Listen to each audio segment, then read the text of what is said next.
Hi guys! For today's video, magluluto nga pala tayo ngayon ng kare-kare. Ang ginamit natin dito is yung tuwalya ng baka. So ngayon, nag-start na tayong mag-isa ng sibuyas at ng bawang.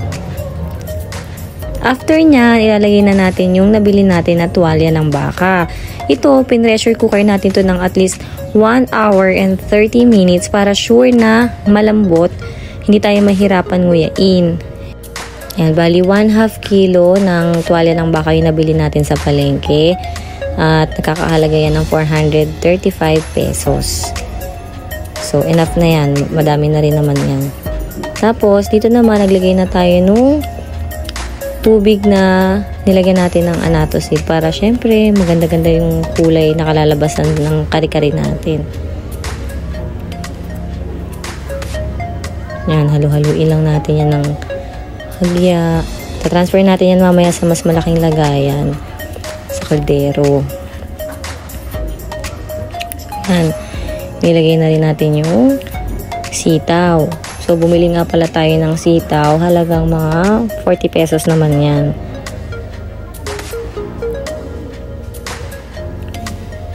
So, yan na nga. Transfer na natin sa kaldero. Ilagay naman natin ngayon yung puso ng saging. Yan, hindi namin yan binili.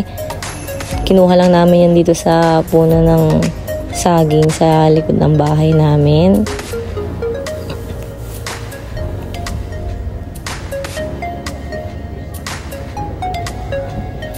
Ito, may nilagay kami dito na pampalapot aside sa ilalagay natin mamaya na giniling na mani.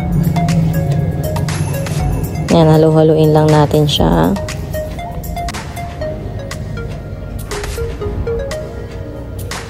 Then, sinusunod na natin ilagay naman yung talong na nabili natin.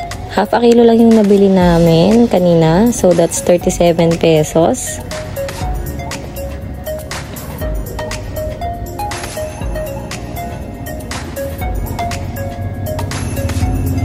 Yan, tatakpan lang natin yan ng mga around 15 minutes. And then, ayan na siya. Kumukulo na. Malambot na rin yung mga gulay na una nating nailagay. So, pwede na nating ilagay itong pechay.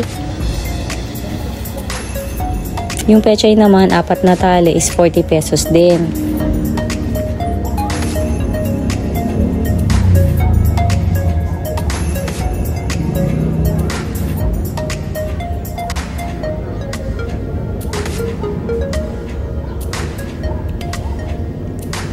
Ito na ang ating finished product na kare-kareng tuwalya ng baka.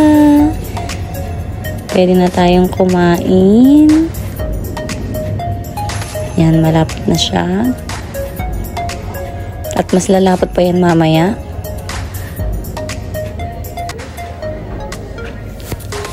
Ito na rin yung ating homemade na bagoong. Perfect na perfect talaga yan sa niluto nating kare-kare.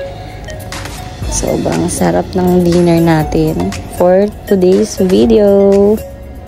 So, let's go na guys. Let's eat. Happy eating everyone.